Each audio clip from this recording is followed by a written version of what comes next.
Vous le savez également, toutes les 2 semaines, le supplément pays devient le COSE FAPEG qui vous permet de mieux comprendre ce qui se passe dans le monde de l'éducation avec la Fédération autonome des parents d'élèves et étudiants de Guyane, représentée par sa présidente Aïssatou Chambon. Bonjour Aïssatou, comment ça va? Bonjour Kylian, très bien, et toi? Ça va très bien, merci d'être là, de retour très vite pour nous emmener ce matin en immersion dans l'un des collèges les plus prestigieux et populaires de Cayenne, le collège Justin Cataillé. Guyane même. De Guyane, oui. Oui, effectivement. Pourquoi je dis de Cayenne? Parce que je crois qu'il y a 2-3 collèges qui s'appellent Justin Cataillé sur le territoire. Non, il y en a pas un à Macoria? Non, c'est juste Yazine. Juste Yazine, d'accord. Juste Yazine et Antoine Silver Félix. Ah ben voilà. Presque tous. Presque tous. Voilà. Ce matin, nous avons donc le principal du collège Justin Cataillé de Cayenne, Raymond Mordissé. Effectivement, ce matin, on reçoit un illustre principal, un illustre chef d'établissement. Je le taquine, mais il sait bien. On a l'habitude de travailler ensemble. Monsieur Raymond Mordissé, donc, qui est le principal, comme tu le disais, du collège Justin Cataillé de Cayenne. Et bonjour à toutes et à tous, auditeurs, auditrices de Radio Pays. Merci, Kylian, de nous recevoir dans tes locaux. Merci beaucoup d'être là ce matin, Raymond Mordissé, parce que vous avez une actualité qui s'est étendue au-delà même de la période scolaire. On aura le temps d'en parler dans cet entretien ce matin, et vous serez les bienvenus également pour poser des questions au 05 94 36 36 06. La première question qui semble tellement évidente à chaque fois, c'est comment devient-on principal d'un collège? Alors, effectivement, je peux revenir là-dessus, comment devenir principal. Donc, mais avant ça, quand même, je voulais te remercier. Je sais que tu as reçu mes CPE, Monsieur Lamporte et Madame Limier, je crois que c'était en avril ou mai dernier. Absolument, donc, oui. Ils avaient fait le show. Et ils m'ont dit, voilà, Raymond, Monsieur Mordissé, faites le show aussi. Donc, j'essaie de faire le show. Oui, comment devenir principal? C'est, voilà, j'ai envie de dire, c'est un sacerdoce. Oui, un sacerdoce. Être principal, c'est tout. Parce qu'il faut vraiment aimer ce métier. Donc, pour devenir principal, il y a trois possibilités, voire même 4 possibilités qui maintenant sont offertes aux personnes. Donc d'abord, bien sûr, il y a le concours, la voie du concours. Voilà, donc pour les personnes qui sont issues du corps des enseignants en majorité, mais aussi d'autres ministères. Il y a aussi la voie de la liste d'aptitude, voilà, qui est aussi une possibilité. La troisième voie, c'est aussi la voie du détachement, voilà, et qui permet aussi d'accéder au métier de chef d'établissement. Donc effectivement, tout à l'heure, je discutais avec Aïssatou, qui me disait en majorité, les personnes de direction sont issues de quel corps? Effectivement, en grande majorité, issues du corps des enseignants et quelque part aussi d'autres corps tels que le monde des CPE, fait d'autres, etc. Mais ce n'est pas une prérogative. Est-ce que pour être chef d'établissement, comme pour les directeurs d'école, il faut avoir été enseignant? Pas du tout, puisque en ce moment, on assiste dans le recrutement des personnels de direction, des personnes qui sont issues du monde professionnel carrément. Maintenant. Donc, voilà, c'est une troisième voie, une quatrième voie d'accès pour certaines personnes qui sont issues de d'autres ministères, voilà, ou bien carrément des professionnels.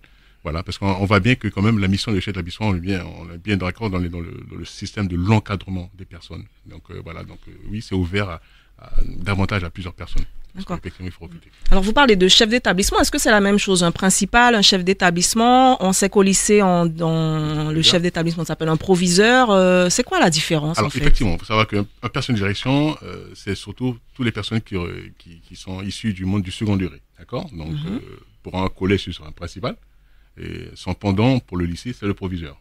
Voilà. Donc à même titre aussi, il y a le principal adjoint et le proviseur adjoint.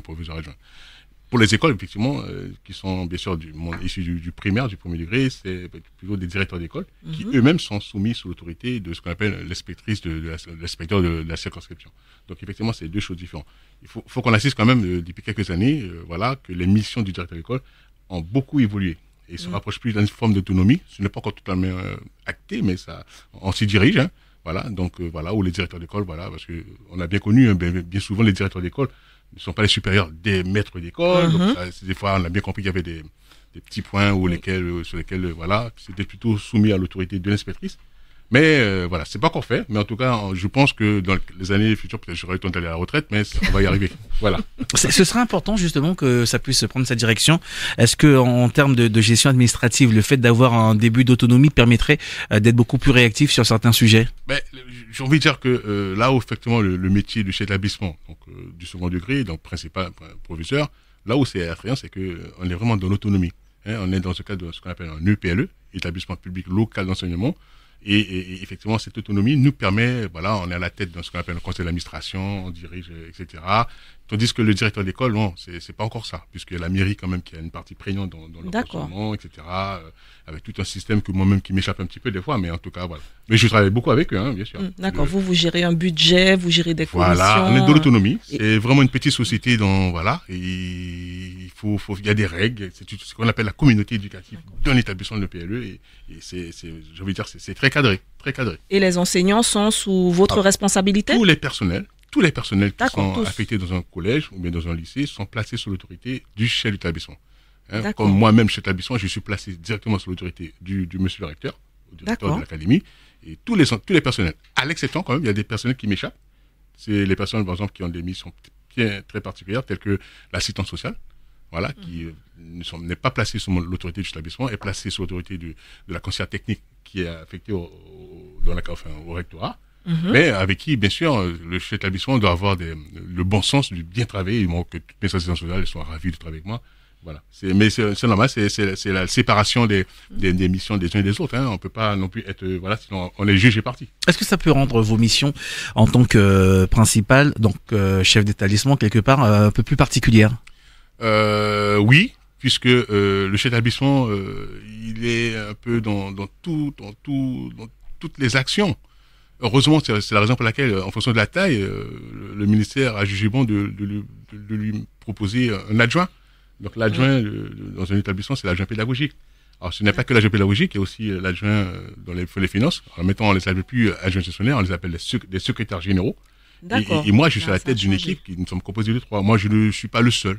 Moi, je travaille en équipe, donc vraiment mes 2 collaborateurs, directs, on forme l'équipe de direction restreinte. Et avec eux, franchement, je partage les choses matin, midi et soir, quoi, vraiment. D'accord, oui. Donc la dénomination a changé. On ne parle plus de gestionnaire, mais de secrétaire général. C'est mounien, il y a petite soupe, vous bonne. Oui, on a bien compris. Ah bah c'est important. Oui. 8h40, Raymond Mordisset, le principal du collège Justin Cataillé de Cayenne et l'invité de Cause FAPEC de ce mercredi 9 octobre. Venez poser vos questions si vous souhaitez savoir comment ça se passe, peut-être dans l'établissement que fréquente votre ou vos enfants, au 05 94 36 36 06. D'accord. Alors, Monsieur Mordisset, concrètement, quelles sont vos missions? Comment est rythmé le quotidien d'un chef d'établissement? Alors, il faut savoir que le rythme d'un chef d'établissement est totalement différent de celui de l'adjoint ou de ses adjoints. L'adjoint pédagogique, il est vraiment en lien direct avec les équipes pédagogiques, comme je viens de le dire. Mais le chef d'établissement, lui, il ne chapeaute pas uniquement la pédagogie. Il chapeaute un ensemble de choses. Donc, il a plusieurs personnels sous son autorité. Donc, les personnels enseignants, certes. Mais aussi le personnel de vie scolaire, il a aussi son autorité les personnels ATE, donc personnel technique. Il a aussi autorité sur, j'ai envie de dire, de facto sur les élèves. Hein. Donc j'ai envie de dire que voilà, ce sont 4 entités au moins qu'il voilà. Et bien sûr, il est en relation très étroite avec les partenaires extérieurs, tels que justement les associations des parents d'élèves, dont tu es à la tête de la fédération. Et voilà, donc le chef d'établissement, oui, sa mission se définit en étant vraiment multitâche, très ouvert à tout. Il doit être attentif à tout. Il va avoir cet esprit de disponibilité, en même temps de discussion. Voilà. Il faut des compétences particulières ou des... J'ai envie de dire, effectivement, cette année, j'ai accepté de faire partie du pôle qui forme les futurs établissements, sous la houlette de Madame Enou, l'inspectrice. Et j'ai envie de dire que ce que je dis à tous les nouveaux chefs d'établissement qui veulent se poser dans le concours, la première des choses, c'est la disponibilité. Là, j'ai envie de dire que c'est l'une des premières caractéristiques. Si vous voulez être chef d'établissement pour avoir le titre, paraître, toujours saper, etc. Oubliez ça. Restez chez vous, ou bien continuez à faire autre chose. Moi, ça m'intéresse pas. Vraiment, le chef d'établissement, c'est la personne qui est disponible. Voilà. Et j'ai envie de reprendre l'expression d'un ancien inspecteur d'académie. Il est taillable et corvéable. Bon, avant tout, c'est un fonctionnaire. Moi-même, personnellement, j'embrasse totalement cette mission. Que j'y adhère totalement et j'ai envie de dire c'est ça, la disponibilité du chef d'établissement. La disponibilité que vous prenez dans votre fonction, Raymond Mordisset, notamment, vous a conduit en juillet dernier à devoir étendre cette disponibilité, notamment pour accueillir les victimes de l'incendie du Mont Baduel. Ça élargit encore votre niveau de réactivité, votre niveau de compréhension et surtout d'apport de réponse à des solutions, à des problèmes qui sont très très épineux à ce moment-là. Totalement, Kylian. Oui, totalement. C'est vrai. Quand je parle de disponibilité, c'est cela. un chef d'établissement, même si pour des raisons personnelles, il n'est pas là, hein, parce que les vacances sont faites aussi pour se reposer. Tout à fait. Franchement, effectivement, donc tu veux faire écho dans ce qui s'est passé dans le sinistre de Baduel. Donc, j'étais pas seul, puisqu'il y avait 3 établissements qui avaient été impactés. Donc, c'est le collège Paul Capel, Gérard Holder et moi-même. Mais heureusement, nous, les trois collègues, on n'était pas partis en vacances. Et franchement, on s'est rendu vraiment, et on s'est rendu disponible pour accompagner justement, comment on appelle ça, les forces de protection civile, telles que la Croix-Rouge, etc., l'armée, les services de l'État, hein, voilà.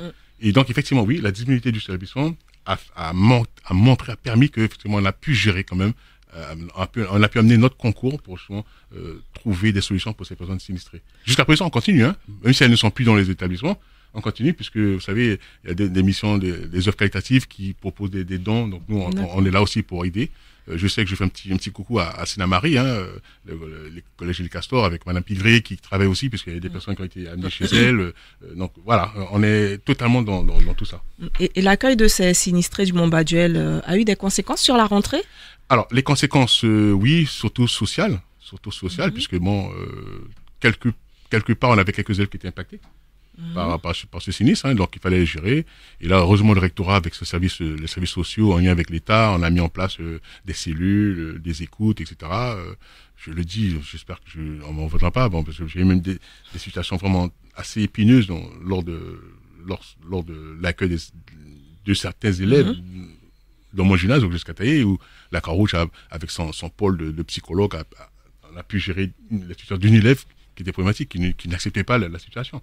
Donc aujourd'hui, on est en train de juguler tout ça, hein, avec tout le pôle technique qui existe au rectorat, sous la houlette de Madame Louvel, hein, qui est nommée justement sur tout ça, sur les procédures de lutte contre toutes les questions qui touchent à la protection de l'enfance, avec Madame Baboul. Bon, donc tout ça, on essaie de juguler. Oui, c'est pris en compte avec les chefs d'établissement. Et il y a quand même dans votre gestion humaine, il y a aussi de nouvelles problématiques qui viennent s'inscrire dans vos fonctions, dans la gestion de vos élèves. C'est notamment, et on en parlait avec vos CPE qui étaient venus en avril dernier ici à Radio Pays, sur tout ce qui concerne le harcèlement scolaire qui est devenu une cause nationale et qui a été fortement montré. Et le président de la République, Emmanuel Macron, a insisté dessus. Ce sont de nouvelles discussions, de nouveaux enjeux, de nouvelles générations et de nouvelles choses également à mettre en place. Avec le recul, vous avez vu ces générations se transformer et de nouvelles problématiques arriver. Comment on s'adapte et comment on fait en sorte d'être efficace à chaque fois? Alors, c'est vrai que, oui, on appelle ça tout ce qui concerne les questions de lutte contre le harcèlement. Oui, mais en tout cas, au collège Kataï, comme tu l'as dit au début, hein, c'est un collège magique. Hein. On n'a pas attendu. Depuis un certain nombre d'années, on est dans cette dynamique de mise en œuvre pour pouvoir juguler ce phénomène-là.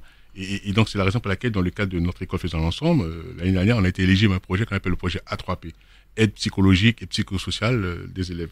Donc voilà, c'est notre thématique pour le collège Kataï, c'était le bien-être. Monsieur le recteur était venu, il nous a félicité. Donc aujourd'hui, on a eu un budget, je dis pas trop fort, mais plus de 140 000 euros, qui nous permet justement de mettre en place des ateliers, des personnes qui interviennent pour pouvoir justement traiter toutes ces questions-là.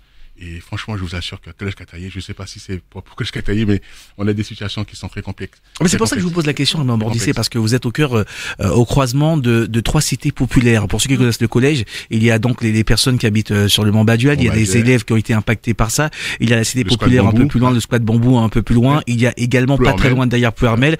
Donc, on le sait, pour ceux qui connaissent Cayenne, ce sont des cités qui sont dites sensibles, pas forcément que par la violence, mais par le taux de précarité également, qui est bien présent. Beaucoup de ces enfants viennent dans votre établissement. Beaucoup de ces enfants ont des problèmes qui sont beaucoup plus puissants que des problèmes d'inattention dans les cours. Comment vous arrivez à juguler un peu le tout et surtout à ramener de la sérénité dans la tête de ces enfants? Alors, je ramène la thématique aujourd'hui, c'est le chef d'établissement. C'est lui, le chef d'établissement, qui est le maître d'œuvre de tout ça. J'ai envie de dire, c'est l'effet chef. C'est son rôle, c'est mon rôle, à moi de faire en sorte de fédérer un petit peu. Le monsieur le recteur disait l'autre jour, monsieur Mordissé, vous épuisez vos équipes. Oui, c'est vrai, je les épuise, hein. Je consomme pas mal d'assistance sociale, pas mal. Bon, les CPI, ils sont là toujours, hein. Oui, ils sont là toujours, ils sont là. Je sais pas, ils s'accrochent à moi, là, ils veulent pas me lâcher. Mais bon, tant mieux, c'est des bons gars. Là, ils sont en formation ce matin, hein, Ludovic et Tania. Oui, c'est le rôle de cet établissement d'impulser tout ça. Et donc, effectivement, on est au cœur, Collège Kataï est au cœur de cités très sensibles sur le plan social. et c'est à moi de faire, voilà, de faire jouer. Donc l'assistante sociale qui est nouvellement nommée ici, je la fais déjà monter en puissance. Elle me dit tout le matin, je la regarde, je dis ça va, oui ça va, elle est satisfaite.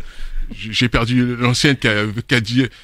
Elle a pas démissionné, mais elle est partie pour tout. Elle a dit, mais vraiment, monsieur Mordi, c'est chaud. J'ai envie de voir. Je dis, va. Mais en tout cas, voilà, oui, c'est le chef d'établissement qui vraiment doit mettre en compétence toutes ces personnels. Et moi, franchement, je suis la substantif moelle de chacun pour pouvoir permettre. Et moi, parce que là, génial. Non, mais Kylian, là, tu es en face de moi. Ouais. Mais moi, ce que je suis en train de parler, je vous dis souvent, c'est les élèves.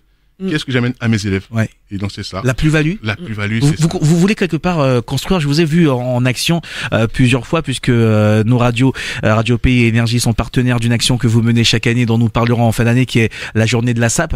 Je vous ai vu vous adresser à vos élèves et vous aviez dit à ce moment-là de manière très subtile, parce que malgré tout vous êtes quelqu'un de très pudique, Raymond Mordissé, vous disiez que vous aviez conscience quand même que vous étiez en train de construire les jeunes hommes et les jeunes femmes de demain, ceux qui vont vous remplacer et qui vont construire la Guyane. Tout à fait. Ça, je le dis. Pas peut-être que ce matin, je le disais encore. Oui. Alors, c'est vrai que j'embrasse, mais vraiment de manière sans honte, les valeurs de la République. Donc ça, c'est au Collège Kataye, ils le savent. Dès lors qu'il y a une manifestation, tous les élèves de l'établissement, ben voilà, on chante la Marseillaise, on s'empare de toutes ces valeurs. Et effectivement, je leur dis aux enfants, moi, j'espère que l'un de vous allez me remplacer par la suite. Alors, quelles que soient les origines, parce qu'on a bien vu qu'au Collège Kataye, effectivement, c'est très ouvert, c'est d'origines diverses, c'est vraiment très, très, très diverses. Mais j'espère que l'un d'eux aussi, me détrôner. Et puis, oui, effectivement, c'est vrai qu'on en est témoin au Collège Kataye. Vous êtes vraiment très proactif. Il y a des actions tout au long de l'année et vous impliquez les élèves, l'équipe pédagogique, l'équipe éducative, les parents aussi. Donc, comment se passe on a compris qu'il faut être polyvalent. Comment se passent ces relations avec l'ensemble de ces partenaires, justement? Comme je disais tout à l'heure, l'effet chef, c'est celui qui arrive à discuter, arrive à débloquer. Et c'est celui surtout qui n'hésite pas. Je reprends l'expression d'un ministre, je ne rappelle plus c'est lequel, mais il disait que la meilleure des choses, c'est, il y a un problème, on s'assied, on discute. Souvent, je vois, mes CPE pourront te le dire, Kylian, on a pris l'expression copile. Oui. Comité de pilotage. Dès lors qu'il y a un truc qui ne va pas, copile. Comité de pilotage. Ouais. Copile. J'en ai un tout à l'heure, justement. Ouais, copile. Donc, on s'assied. Donc, à l'instant, avant de venir, j'avais un petit copile vraiment ridicule, mais c'est important. Discuter comment on va avec le secrétaire général sur les heures, répartition des heures des AUD. Mais on s'assied, autour d'une table. Donc, les parents d'élèves aussi, il y a un souci, on s'assied. Il y a un problème avec l'élève, on s'assied. La communication. C'est ça, la communication. Vraiment, Mordissé, j'ai une question à vous poser. Oui, que Satou Chambaud n'a pas écrit dans ses questions, dans les questions qu'elle veut vous poser aujourd'hui. Mais moi, je trouve qu'il est intéressant de partager, de faire ce retour d'expérience de choses que l'on voit généralement dans les films. On voit dans les films des principaux, des proviseurs qui arrivent dans des collèges, dans des lycées qui sont dans très mauvais état, où il n'y a pas d'autorité respectée. Vous êtes arrivé dans ce contexte-là il y a très longtemps. Vous avez su redonner une certaine sérénité dans les murs de l'établissement. Vous avez su redonner envie aux parents de scolariser leur enfant dans cet établissement. Vous avez également ramené de la sécurité à l'intérieur de l'établissement. Lorsqu'on arrive dans des établissements qui sont très compliqués et qu'on doit faire ce travail-là, on arrive dans quel état d'esprit? D'abord, c'est un diagnostic. Effectivement, c'est ma 14e année dans ce collège de Kataye. Donc franchement, c'est exceptionnel, parce que je suis arrivé dans des conditions un peu particulières. Pas très particulières quand même. Oui, mais c'est en 2011, mai 2011. À l'époque, le recteur de l'époque m'avait demandé de venir dans ce collège-là parce qu'effectivement, il y avait une situation. Donc moi, personnellement, je suis arrivé sans me vanter, en toute humilité. Voilà, on a pu régler la situation. Et après, du coup, je suis resté en ce qu'on appelle en délégation rectorale pendant au moins 7 ans. Et c'est depuis 2018 que le poste, effectivement, est revenu officiellement. Voilà. Bon, bref, donc ça me fait 14 ans et j'ai vocation aussi à aller dans un autre établissement. Mais effectivement, arriver dans un établissement problématique, la première des choses, c'est effectivement diagnostiquer et voir quels sont les points faibles et les points forts. Une fois que vous avez fait ce diagnostic-là, eh bien, avec votre esprit de communication, voilà, ça tombe sur le coup. Et puis après aussi, il y a le charisme aussi qui joue. Moi, j'aime bien, tu sais, quand je fais mes petits copiles, je peux faire toujours mon café. Et j'aime bien partager le café. C'est tout déjà vu dans mon établissement. Souvent, dans le cas des élections, je propose un café, on discute. Comment dire, mon rabat de un peu. Non, mais bon. Non, bleu fini, on est clair. Mais comment justement, parce que, il y a des élèves qui sont très très compliqués. Oui. Qui sont dans des situations et parfois c'est vraiment une situation de cercle vicieux dans ces moments-là où leurs conditions de vie, leurs conditions sociales font qu'ils développent une certaine violence, une animosité qu'ils transportent dans les murs de l'établissement et ils s'en prennent aux camarades. Vous n'êtes pas forcément pour le renvoi. Non. J'ai pu avoir quelques informations. Vous n'êtes pas pour le renvoi. Le renvoi pour vous, c'est la dernière des solutions. C'est que je dis souvent, je suis recadré entre guillemets par mes CPE. Je dis, j'ai échoué. Mais je me suis dit, vous n'avez pas échoué parce que c'est vrai, quand je renvoie difficilement un gamin, pour moi c'est un échec. Je sais pas. Alors que heureusement que Ludovic et Tania me disent, d'autres collaborateurs, les professeurs référents ici, me disent non, on n'a pas échoué parce qu'on n'a pas. Mais c'est vrai que pour moi c'est un défi parce que je m'appuie sur la circulaire de rentrée cette année du ministère et il y a un point qui m'a interpellé, c'est ne laisser aucun élève sur le bord du chemin. Une fois qu'on m'a dit ça, moi je l'applique. Donc et moi mon rôle et je le communique à mes collaborateurs, ne laissant aucun élève sur le bord du chemin. Oui, il y a des élèves problématiques, oui, il y a des élèves qui ont des profils particuliers, mais il faut être en capacité de pouvoir s'en occuper parce qu'ils en ont besoin. Et les accompagner tous. Après à un moment donné, pas plus tard que hier, l'année dernière, un gamin de 3e, on a beau mettre tout ce qu'il y a à mettre en place, mais ça marche pas. Et là, il faut avoir l'humilité, il faut être raisonnable pour dire, bon, écoutez, je passe la main. Voilà, et ça, personnellement, parce que voilà. Vous avez envie de voir les choses grandir, de voir ces enfants grandir, devenir les futurs citoyens de la Guyane, ceux qui vont construire le territoire. Et vous avez également ces enfants qui sont en situation de handicap que vous souhaitez inclure aussi dans votre construction sociale. Aujourd'hui, vous avez tous les moyens que vous souhaiteriez avoir pour pouvoir accompagner ces enfants. Mais on voulait parler des élèves Ulysse. Absolument, oui. Oui, alors ça fait longtemps que le collège Catalan est inscrit dans ce dispositif et où fait le tout inclusif. Donc en gros, ce sont les élèves qui sont détectés porteurs de handicap en lien avec la MDPH. Et donc ces élèves-là sont inclus dans ce qu'on appelle des classes de référence. Et aujourd'hui, mes 23 élèves sont totalement inclus dans des classes de référence et bien sûr avec des disciplines particulières, mais ça fonctionne très très bien. Et justement, je porte un prix sur tous ces élèves qui sont porteurs de handicap. Là, en ce moment, j'ai une classe spécifique, la 3e prépa métier, et où on s'est rendu compte qu'on a orienté un gamin qui est porteur, qui est Ulysse. Tous les collègues me disent, il est Ulysse, il pourra pas suivre les ateliers. J'ai dit non, le handicap a sa place. Et donc, du coup, l'élève, je l'ai maintenu dans la 3e spécifique. Et aujourd'hui, là, les mercredis, les 3 prépa métiers vont en stage d'immersion dans les lycées. Et bien, il est au lycée de la Balata, ça se passe bien. On a fait le lien. Et j'ai dit, à vous de faire le lien avec les équipes qui acceptent ces élèves-là, dans les lycées. Et donc, Pascal Goulitin, qui est le DDFP de là-bas, là, ben voilà, il le gère. Et, donc voilà, oui, le handicap, pour nous, on a un prix. C'est très important. Voilà. Et justement, mais comment vous faites face aux réticences de certains membres de votre équipe à accueillir des élèves en situation de handicap? Est-ce que c'est lié à votre charisme, à votre poigne? Oui, c'est une des facettes du établissement. C'est persuader, la persuasion. Le recteur nous demande d'être persuasif dans tout ce qu'on fait. Donc oui, c'est ça. Est-ce que selon vous, Raymond Mordissé, la pédagogie par la mise en valeur de personnes, créer des exemples, fait partie d'une pédagogie intelligente et qui permet de créer de la transversalité? Je m'explique quand je vous pose cette question. Je prends 2 exemples. J'ai parlé tout à l'heure de la journée de la SAP qui permet notamment de pouvoir créer cette espèce d'émulation autour des vêtements, autour de la mode, autour de la musique. C'est un rendez-vous que vous instaurez chaque année, qui est à l'initiative de l'un de vos CPE, Ludovic Lamporte. Mais il y a également des graines de champions dans votre collège que vous avez accompagné et que vous avez voulu récompenser et mettre en avant devant leurs camarades. Ça sert aussi à ça de pouvoir créer une pédagogie en mettant des modèles en avant? Par la valorisation. Oui, je suis là aussi, c'est l'une des missions de l'établissement, c'est valoriser les pépites, les futurs, les petites graines, effectivement, et effectivement, c'est le rôle aussi de mes collaborateurs, parce que je travaille pas seul. Le chef d'équipe qui dirige tout seul, oublie ça, voilà. Il travaille en équipe. Et c'est à eux aussi, je leur donne cette mission de détecter justement ces valeurs. Et donc, je veux te dire que, moi, mon leitmotiv aussi, c'est leur dire à tout le monde, et j'espère que les auditeurs écoutent bien ce que je dis, l'école, c'est le seul ascenseur social que je connaisse. Oui. C'est le seul ascenseur social. C'est important de le rappeler en 2024? Ah oui, jusqu'à présent. Plus que jamais. Alors c'est vrai que le degré d'exigence d'être diplômé, c'est un petit peu monté. Avant, on avait un BTS, c'était, voilà, il y a 20 ans, c'était pas mal, licence, maintenant c'est Master 2. C'est mon coûté, bien savoir des autres là. Disait tout le monde, Ridi, machin, aller travailler à l'école. Ah, ça m'aura des autres là. Ça, c'est mon bébé des autres, c'est mon l'école là, c'est moyen pour nous rêver. Moi, ça, mana, mes honneurs prendre de la mana, famille Auguste, J'entends ma mère toujours me dire, Raymond, l'école, et jusqu'à présent, si j'ai réussi, c'est parce que j'ai écouté ma maman. Ah, vous n'avez jamais quitté l'école, mine de rien. J'ai jamais quitté l'école. Quels sont les conseils que vous pourriez donner, Raymond Mordisset? Parce qu'il y a quand même aujourd'hui une pénurie d'enseignants, de personnes qui ont cette vocation, qui ont envie de se lancer dans le métier de l'éducation, parce que on voit également des choses qui peuvent dissuader et qui peuvent faire réfléchir et créer des doutes. Alors, quand j'ai commencé dans l'éducation nationale, c'était en 98. Je travaillais à l'époque sur la base spatiale. J'étais formateur l'AFPA, etc. Et puis, j'ai voulu embrasser la carrière dans l'éducation nationale. Et je me rappelle à mon tout début, dans l'enseignant le prof de techno, je mouillais la chemise. Après un cours, je devais avoir ma chemise trempée. Parce que l'établissement, l'enseignant, c'est celui qui bouge, voilà. De nos jours, j'ai le sentiment que... Moins passionné?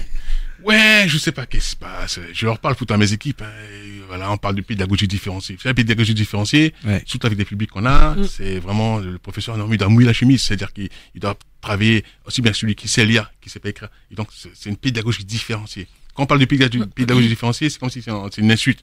Mais il faut que je dise là, en même temps à ces jeunes PES là qui sont en formation, les futurs enseignants, ceux qui préparent le concours pour être certifiés, messieurs, mesdames, le métier d'enseignant, c'est vraiment celui qui mouille la chemise. N'hésite pas. Et surtout, gardez toujours dans la tête, vous êtes au service pour les élèves. Alors c'est vrai, de nos jours, on a bien vu que ce métier d'enseignant, c'est bientôt un métier, comment on dit ça, je mets une expression là, pour le métier de... Alimentaire. Bon, je voudrais casser ce tabou-là. Non, il faut vraiment, c'est un sacerdoce. Aussi, même chez la Bistonce, mais être enseignant aussi, parce que moi, j'ai enseigné aussi à Sinamari, à Saint-Laurent. Oui. Sinamari, Rakubo, c'est Mounian, ils sont bonjour. L'enseignant, quand même, a toujours ce respect. Quand moi, j'étais prof de techno à Sinamari, quand on arrivait, c'est Mounian, oui, le prof de techno. Et c'est pour ça que dans mes missions de chef d'établissement, j'essaie, je suis le dernier mohican des locaux, en ce moment, ça fait 23 ans que je suis chez l'établissement, j'essaie toujours de donner cette impulsion. Dire attention, le métier de l'établissement, c'est un sacerdoce, c'est un sanctuaire, et je vais faire en sorte que les uns et les autres respectent ça. Merci beaucoup, Raymond. Non, mais ça va. Merci beaucoup, Raymond Mordisset, d'être venu ce matin. Je rappelle que vous êtes principal du collège Justin Cataillé à Cayenne, et vous ne parlez pas beaucoup, vous dites les choses essentielles, et vous le faites à chaque fois.